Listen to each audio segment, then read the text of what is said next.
If you're wondering how to leave your corporate job in your 40s or your 30s or your 50s, this video was made especially for you, literally. In this video, we're gonna dive into our recommended approaches to transitioning from your corporate job. And if you stay tuned, you'll hear the mistakes we made and how you can avoid them.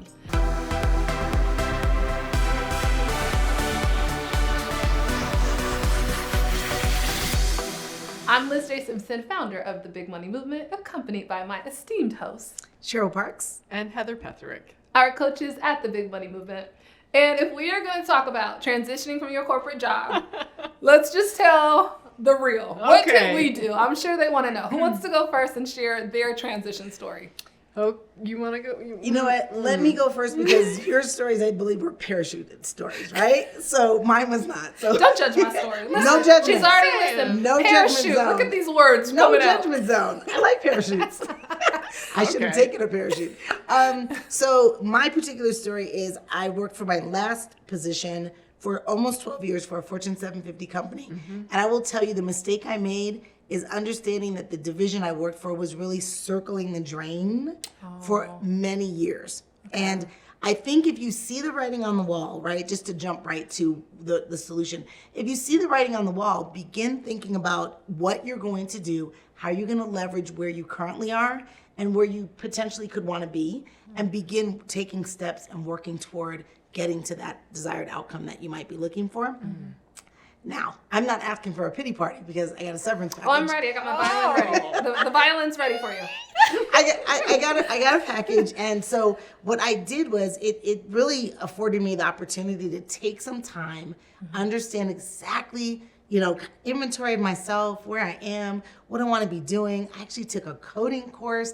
I thought maybe that's where I want to go. Yeah. All you coders out there, God bless you. Right. No, I don't have the brain set. That's not my brain set. So, I just decided that B2B sales was exactly where I wanted to be. Yeah. And I understood that, I, again, took inventory of, who I am and what I do best. And I've always been a coach and an individual contributor in sales. So I've always coached teams to win deals and that kind of thing. So I thought, why are you trying to jump out of what you love and what you know? So I would say that would be the one thing I would say is if you see the writing on the wall, don't just kind of look away thinking, I'm not sure, I don't have control over that piece. I think there was a part of me that just thought I didn't have control. So I would just kind of continue. You don't have to do that. Yeah, cool.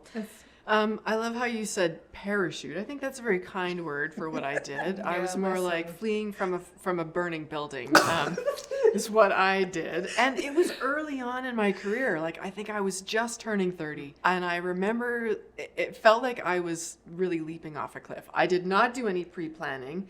Some might even call it reckless. I didn't even qualify for unemployment insurance benefits because it was an elective choice to leave corporate.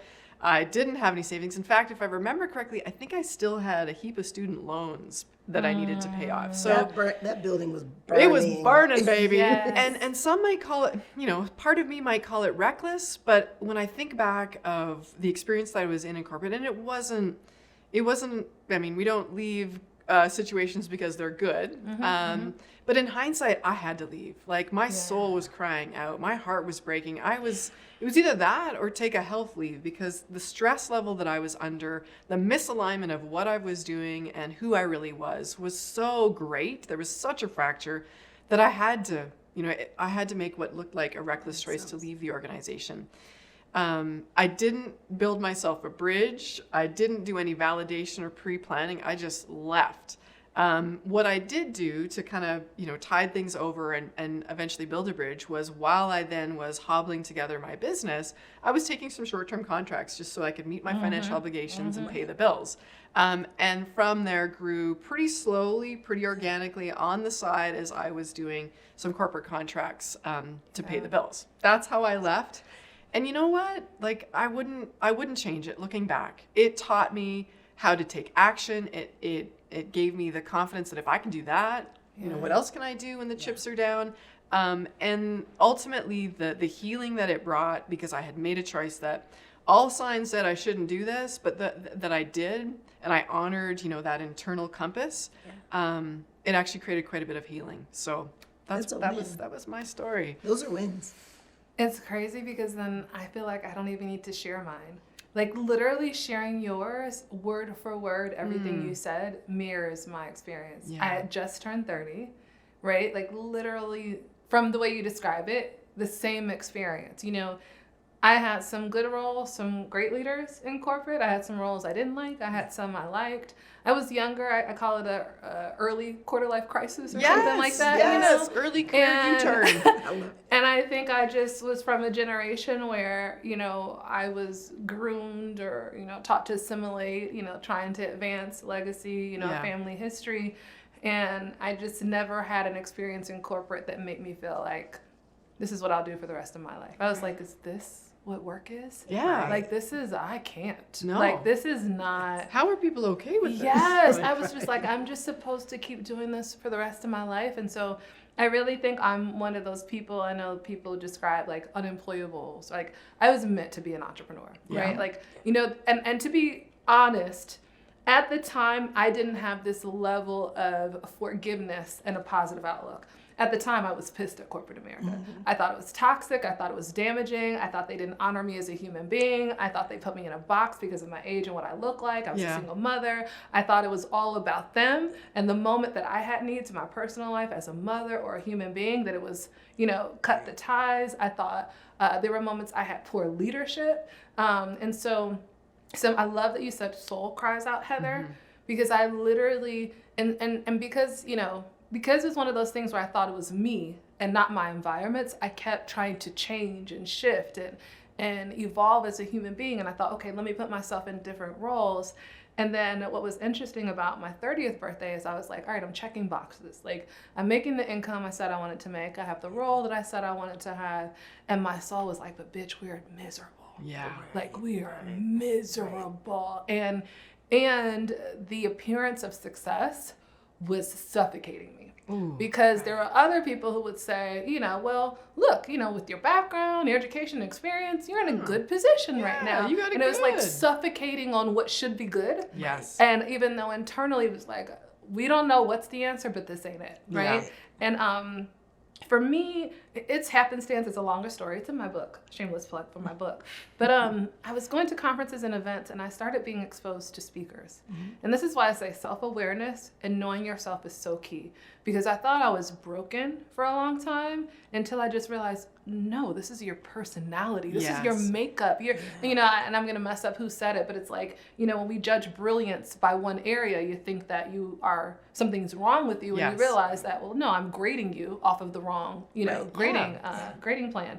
And so for me, it was like, oh, this is where I thrive. And so I got exposed to different things. Like I got exposed to speakers, and I remember sitting in the audience and like feeling inspired and so sad because I'm like, oh, that's what I was meant to do. And then I started thinking of my childhood, like, Liz, you love to write, you love to speak. Like, where are those parts of yourself? Like, they're waiting for you to like to cultivate them. So long story long, similar to Heather, I didn't really have much of an answer. I had an opportunity. So there was a pilot reality show. It was speaking. I was excited about it. And there was an opportunity to write my book. And I was like, if I, for once, have the chance to do my dream, I'm going all in. Like, it was just like, I don't want to try to hold, and I was in insurance sales at the time, and it was what we call AEP, annual enrollment period. Yeah. It was annual enrollment period. So I knew then these opportunities were happening at the same time. Either prepare for the pilot reality show and write your book, or put your head down and do AEP. Yeah. And so I made the choice to opt in. I made the choice to opt out. I jumped off the cliff. It was like I had a sudden burst of courage, and I was like, if I don't act now, I won't have the courage to do it. So I didn't tell anyone. I just left, gave my notice. I remember my leader was like, this is a joke, right? Like, he literally didn't even think I was serious. I was like, no. Handed that piece of paper across the desk, and then I went home and told my husband and the rest of my family, which that was a mistake. Speaking of mistakes, your significant other might want to be included. Involved in that? Just before you major mistake. I just knew he would talk me out of it, and I just like, I need to be able to do this for myself. And might I say, if I had a collar, I would pop it. Your girl made a good ass decision, because I'm doing pretty well as a business owner. So, but that was my decision. I jumped off the cliff. I do not coach to do that. No. Like, Unless you feel like you're dying inside. Like, I just felt like I was living a slow death. Yeah. And I was like, I gotta do something else for my mental health. And I want to jump in there because I think in talking about how to quit your job or how to start your business, let's be honest, there's no right or wrong. That part. Right? We have to honor the individual situation and that individual's instincts of what they need now. And sometimes it doesn't look rational, but there is a fracture that needs to be healed. And like you say, when the courage shows up, maybe you need to jump. So, there is no right or wrong. I think we need to honor that. Yeah. But there's just learning involved. There is. It was a hard road. People talk about, entrepreneurship and the overnight success. Yeah. It's so interesting because when I left corporate and I went into full-time entrepreneurship, I'm like, I'm smart. I had my plan. Like, I was going to be like millionaire in a couple of years. And I had this plan. And I remember one of my mentors saying, for most people, it takes 7 years. Yeah. And I was like, BS. I'm not. Like, I am supreme. You know what I mean? Right. And it's funny because I look back, I left corporate in 2015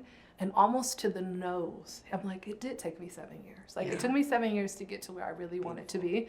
And so there were some struggles and there were some great moments. But I agree. I wouldn't change it for the world. I'm happy with what I decided. So if we were to summarize, right, what we are saying our best practices, what points would you say to someone listening for how to leave their corporate job? Well, I admire people that have the patience and the ability to build a bridge, right? To build slowly. Maybe it's through a side hustle. But I also think we need to honor the individual, right? And when a person realizes, whether they're unfulfilled, unsatisfied, maybe undervalued, or out of alignment, I think that needs to have just as much weighting in the consideration. Agreed. And the possibility I do want to honor in today's age that maybe there's an opportunity for self-advocacy to find a role or opportunity that fits you better. Yeah. I know for myself, I felt like I was at my end of the rope, the end of my rope, and I felt like I had tried many different things and I needed to try entrepreneurship. But maybe you don't need to leave. Right. Maybe it's just finding a new possibility. Yeah, Your thoughts, Cheryl? Definitely. I think it rolls right to what you're saying. Self-awareness, inventory of who you are. What lights you up? What doesn't light you up? Be very clear about what you're not interested in doing, right? If you are not interested in managing a team, then you'll need to create a path where you don't find yourself there. And I know we've talked offline about, why is that? Why is that I think I don't want to manage a team? Why is that I think that I want a smaller business versus a larger business, things of that nature? So kind of just ask yourself why. Where did that come from? Where does your story or narrative come from? And as you unfold, you unpack that, unfold or unpack it, you'll start to understand what your natural path is. Agreed. I think the final point I would just add is just map out a season of transition. Yeah. Right? Expect there to be road bumps and think about how you can build a financial nest egg. How do you build a support system? Be prepared for the unexpected because your transition might take longer than you planned for. Yes. Yeah? All right. Well, speaking of transition, if you're wondering if that transition plan should be to become an entrepreneur or consultant, we got you covered. In this next video, we'll talk about how to reach out to corporate clients to grow your business. See you there. Click that video now. Bye.